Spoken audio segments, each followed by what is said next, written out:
everybody, welcome to the Kimberly Cloud Show. I'm your host, Kimberly Cloud. Today we are going to be talking about the digital divide in Seattle. Basically, what I want to talk about today is the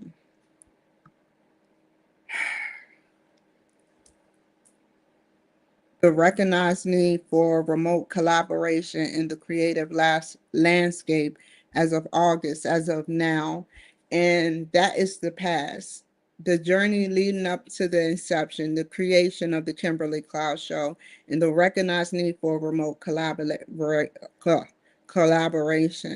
So, what I've been doing is getting on Matchmaker, trying to collaborate with people and grow that way. And I sometimes get on Facebook platform. I get on Facebook and I'll get on their marketplace and I'll promote that it's free if you want to interview. I don't know if they're posting that on marketplace, but that's what I do. I post it on marketplace. I don't know how much visibility should I say it gets. Everything I do don't get a lot of visibility.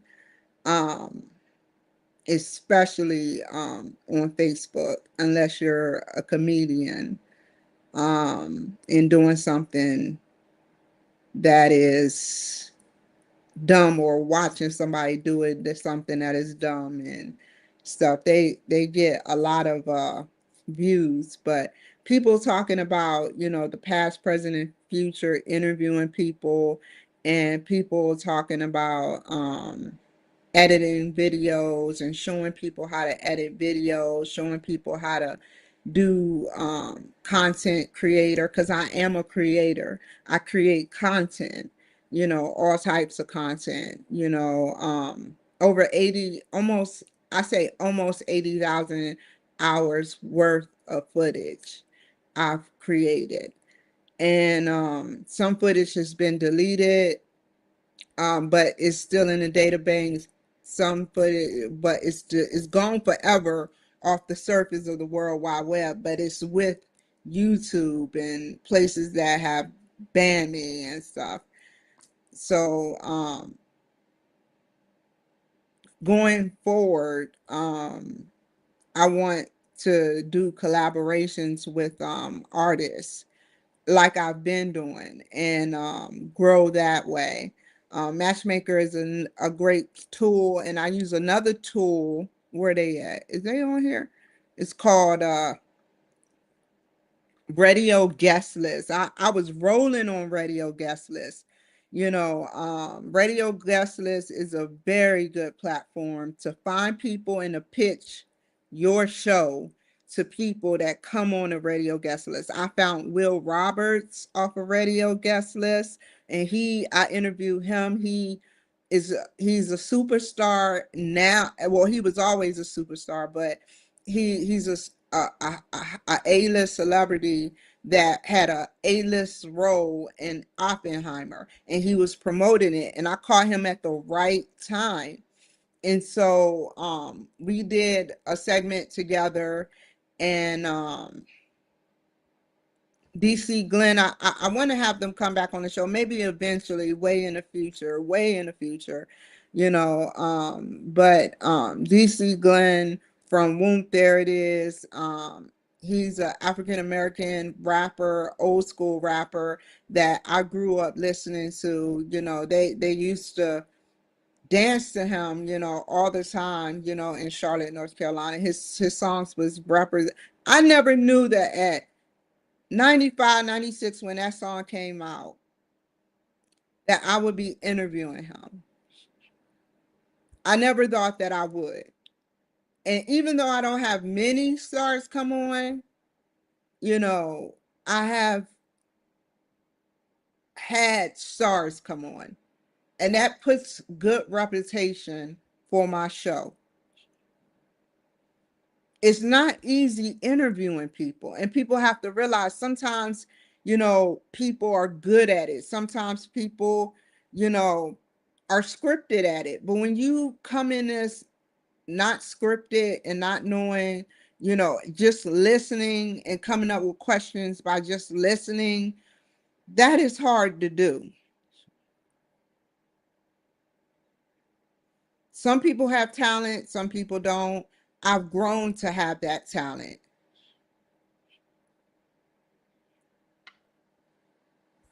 So what else? The present. Um, Highlighting Seattle as a current hub for, hold on for a second. Okay. Highlighting Seattle as a current hub, which is my hub. I live and I reside in Seattle, of creative talent, music, film, tech.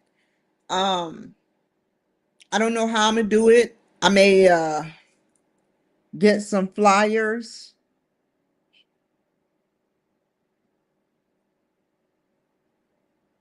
and talk about, you know, I'll probably do that today. Get some flyers made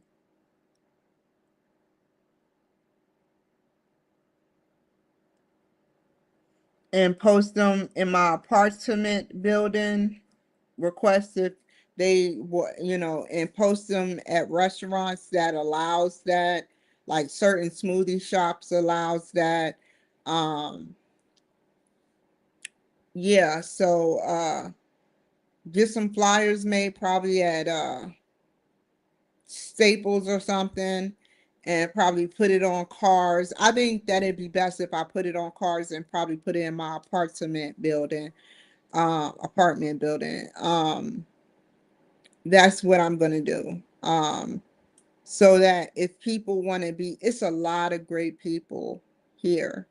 If people want to be interviewed by me, they can be interviewed by me. Um,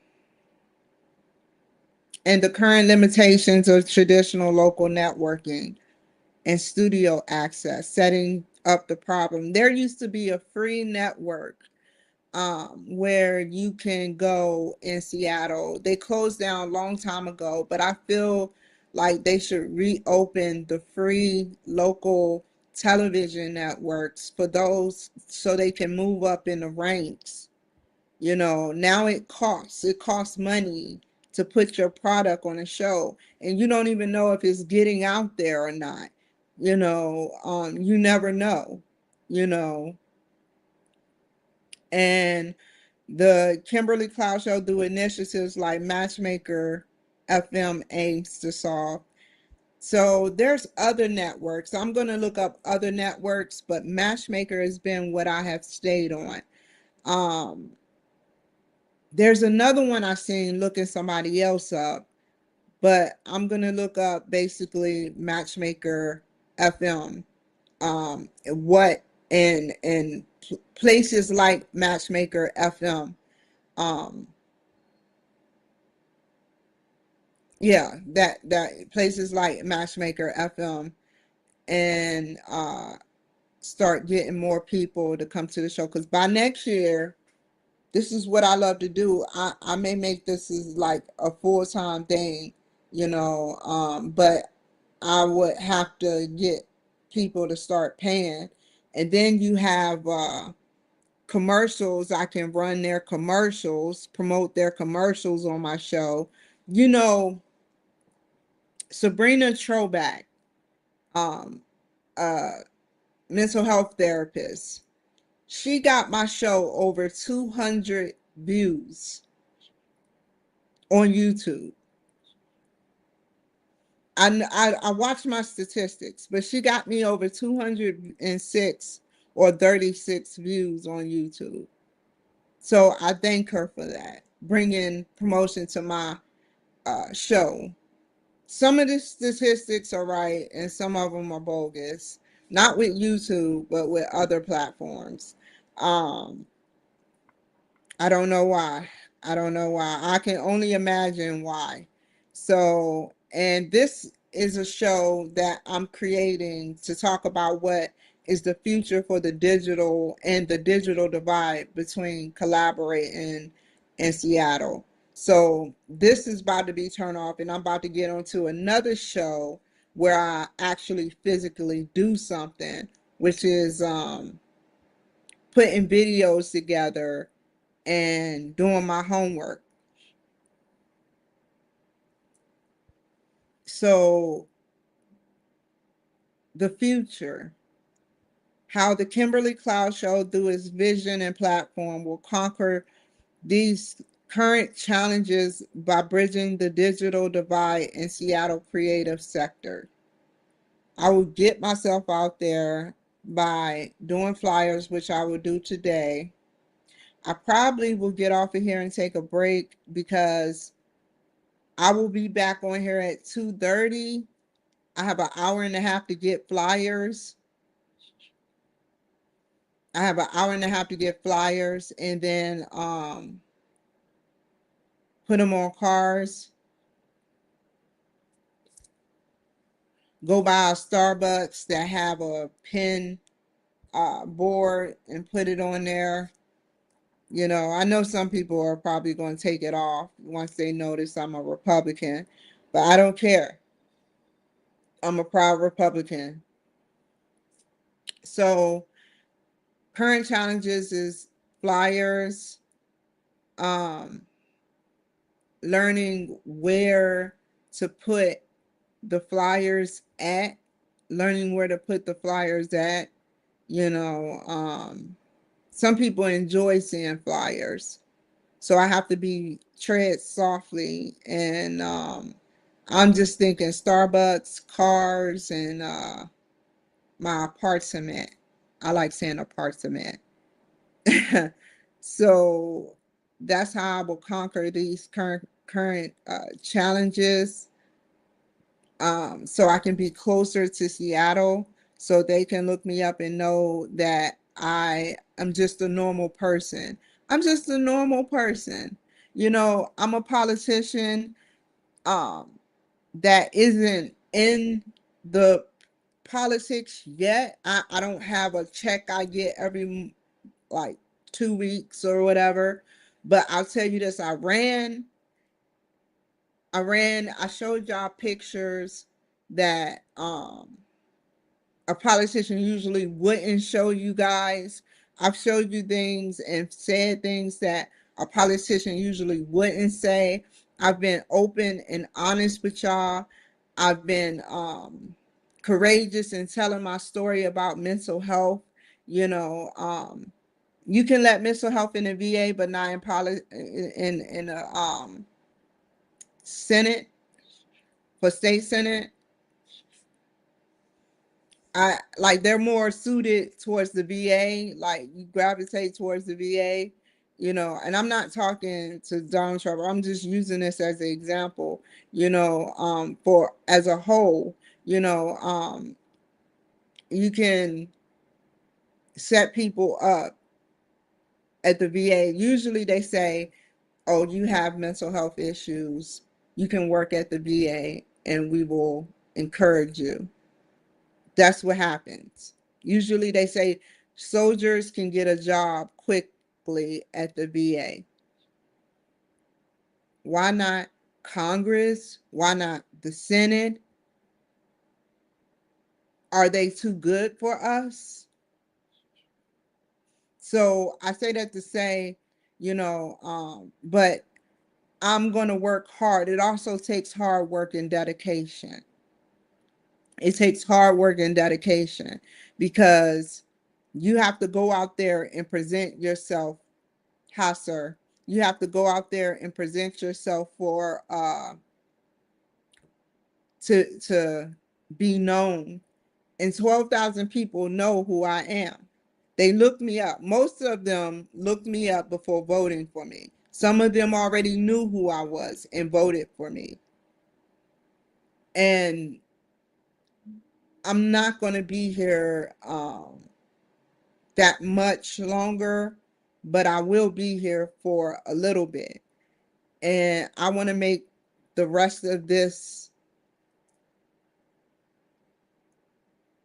4 or 5 months go good. I want to make it go good. I want to make sure that I continue to stay in my politics, stay in with Seattle, because Seattle and I are intertwined by politics, 12,000, 13,000 votes, you know, that's like getting $13,000. I put in $600 of my money and I got 12,000 votes. It costs $600 to run for state senate, and I got 12,000 votes with going on my video, broadcasting and broadcasting who I am and what I represent and what challenges I think we should talk about being trying to run and be a state senator.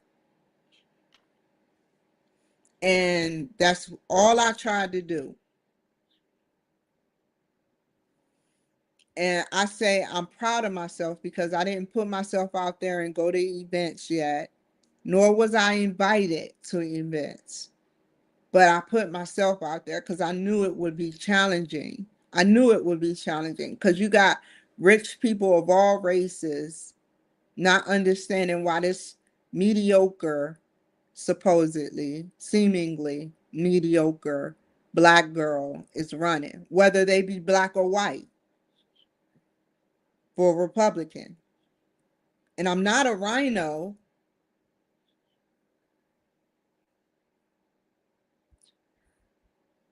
My heart lies with the Republicans, every view.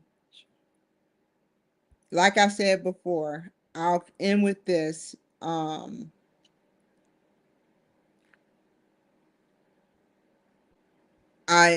truly feel like through these challenges of my platform, I can build a better audience putting flyers, and then they can know and see my accomplishments as running for state senator.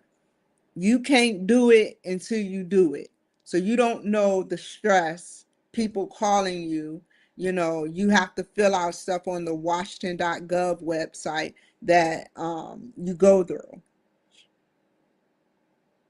So, yeah. And even though I did it myself, I still would like to thank those who tried to help me, at least. And I forgot their names, but they are good people, whether they tried to help me or whether they didn't. Because at the end of the day, I got 12,000 votes. At the end of the day, if I really, really, really wanted to taste that victory, I could have went to them and asked them, how do I set up something where I can speak in front of people about something? I didn't do that. Instead, correspondence was said to run your race. And I left it at that. I tried to run my race virtually. If I can get enough people on here, because some people travel between Seattle and other places. And, you know, people move out of the PNW area and go other places. And I want as many people to know me as possible. And that's why I feel like I'm going to tie this is very important to me, being virtual. It's very important to me. Like I said on my show singularly, while I was on Facebook, I don't even know if singularly is a word, but we're all winning. You're learning something on your phones. I've always taught you're learning something. Something I tell you every day is new to your ears. I said that there could be a virus that comes to the United States, or some type of fungus, allegedly, allegedly TikTok before you take away my page, comes to the United States and affects people and hurt people. A week, 2 weeks later, the FBI titled, "Oh, Asian woman has fungus to come over the United States, to come into the specific fungi to come into the United States." They smuggled it in. Somebody was skimming cards, and I knew something wasn't right. So in front of them, I contacted the FBI because I knew something was right. My card got locked. And this was all the way to Ketchikan, Alaska. They changed out the system, which means that possibly the security was in on it and allowed it. And you swipe your card 3 times and they take your information and be able to use your card. It came on the news.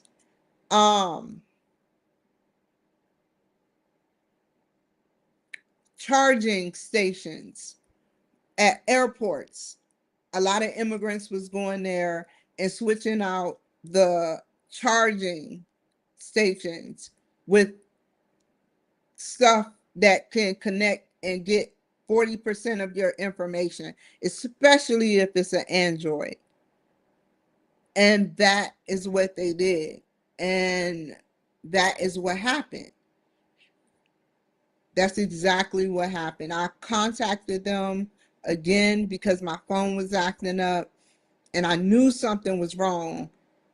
And I told them, and all of a sudden, on the news, this was months later though, and it had to be a lot of other people that noticed too. I'm very hypersensitive to that type of stuff. But like I was saying, I'm going to take for the future the Kimberly Cloud Show and do repetitions. Repetitions meaning promote it in Seattle, here in Seattle, and see where it goes. There are good Republicans out here, but it's very rare. It's very little, should I say, not rare, but little. Um, and we ought to be able to get along. We're grown people. Why can't grown people get along and agree that when there's a president in office, whatever decision he makes, you know, is for the best of the country? Whatever decision he makes, I understand you have to challenge that. I understand you have to challenge that. To all the major cities, I understand you must challenge it. But he is helping make Seattle. He is helping make Chicago. He is helping make New York. He is helping make even the great Florida safe. People don't want to get mugged. When I first got to Seattle, I was singing downtown, and there was this man. I don't care about his race, but there was this man that was following me. There was a woman that called me the B word for no reason. She walked up to me and called me the B word. There are crazy people here in Seattle. There are crazy people here in Seattle. That's why it need to be more safety measures on the street.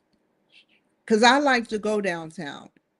And there's tourists that like to go downtown. I like to watch the tourists. And there should be more safety measures. More cops. There's probably like 1,200 now out of 800,000 people or 1 million people here in Seattle. But the good thing about Seattle is that it's a place of growth. You can grow here. If you get the right degree, you can be on your way to a lot of money. It's very fast booming. The cost of living is high, but it's very fast booming, fast paced. Beautiful city, good people, good people. I've managed to talk to some good people. I've talked to some good people today.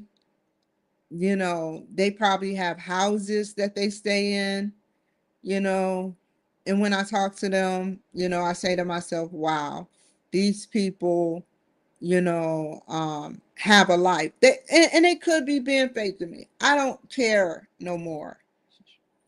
I don't care. That's on them. I'm not being fake. I'm being myself. This is who I am. If you don't know, allow me to reintroduce myself. I am Kimberly Cloud. I am 41 years old. I used to play the violin and cello. I graduated Oxon Hill High School with honors, took 7 classes or 8 classes in order to graduate. College didn't work at Prince George's County Community College because I wasn't focused. Stuff didn't work at Millermont Technical College because I wasn't focused. I took a couple of classes at Hawaii Pacific University. Then I started moving to Baltimore City Community College, where I started from the ground up, getting my associates. Then a year later, my bachelor's. I worked hard for that bachelor's. Psychology statistics was not easy. I don't like getting up in front of people and talking, which is a bad trait that I have. And that's why I'm going to get with Toastmasters. But I had to get up in front of people and talk about a specific thing about statistics. And then I went to University of Phoenix and took a psychology class. Didn't like how I had to write a lot because I'm not a good writer, as you can see, but I do what I can with what I got. I am a good writer, but I didn't know that I was a good writer. Actually, I am a good writer. I am a good writer. So, but the 10 to 20 page papers wasn't cutting it out for me. So I said to myself, let me do business administration. And they worked with me. They changed my major and we made it happen. During that time, I got $200,000 back from the Army Review Board. The VA. And I got a business. Blue Cloud Cleaning LLC, and I made genuinely Michelle wigs. From that, I worked a year. I would have worked a long time. I would have worked that job a long time. It was straightforward. I can hire people, fire people, do what I can. And it didn't happen that way. I don't want to get into what happened. A whole drama happened. But then, present now, I am at the University of Maryland Global Campus. That means a lot to me. That is a global campus, worldwide, very extensive. Did y'all not see the homework I did a couple of days ago? Very extensive. And satisfying. The same with University of Phoenix. It was very extensive at the end to do a master thesis, and it was very extensive. And I managed to do the thesis.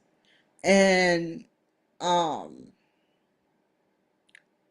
I appreciate being in school. So what's going on for the future in me is I may end up, you know, taking classes on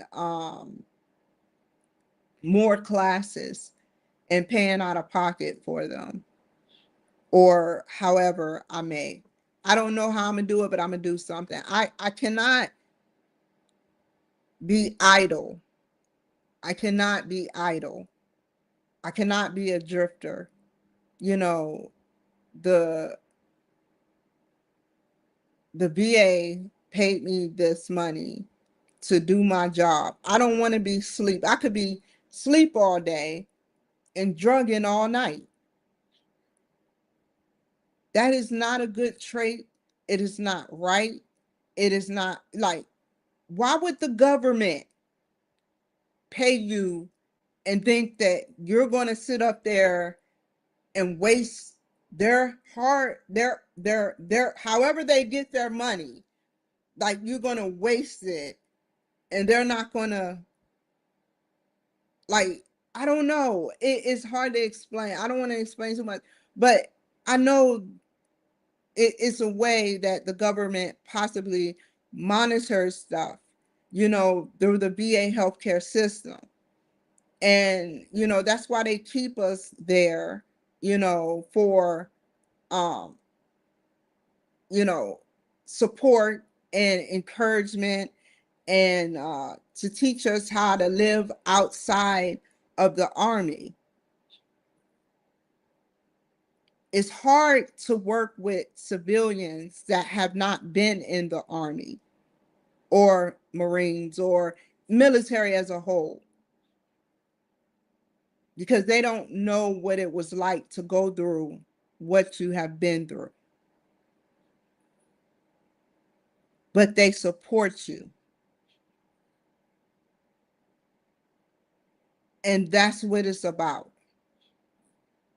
I will never forget when that director of psychiatry supported what I had to tell him. He could have told him, don't do it again, and walked away.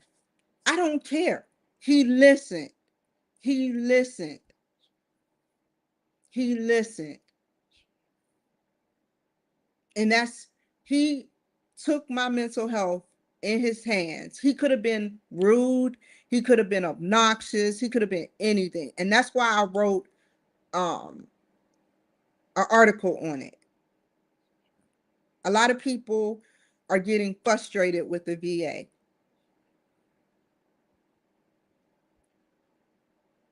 How are you talking to them matters most. Seattle is a good VA.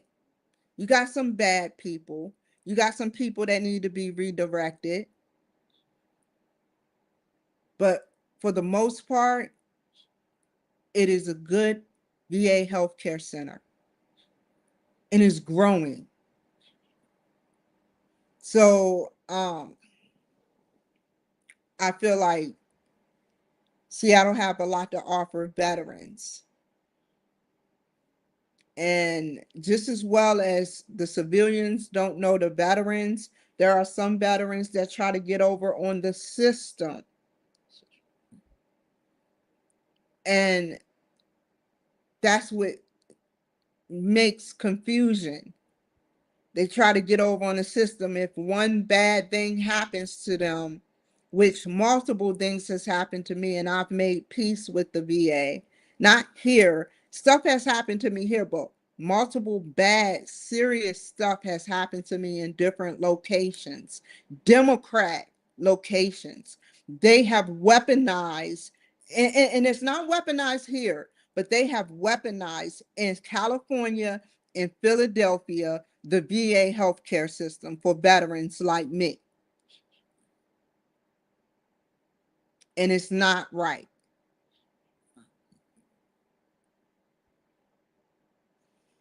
So let me get off here. I'll be back on here. Oh man, I got a whole hour and 10 minutes, 23 minutes. Um, let me go.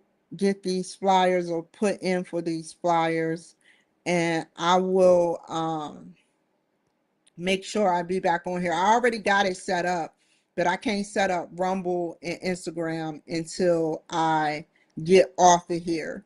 But I wanted to tell you guys that Seattle, if you had to look at the good and everything, Seattle is a great place to come to start a technology podcast. But you have to learn how to put yourself out there. And today marks the day that I'm going to put myself out there even more with Seattle. And hopefully we'll see where it goes. Maybe my phone will light up like Amigo's trap phone. I don't know. But yeah, take care. Never waste my time, you all I want.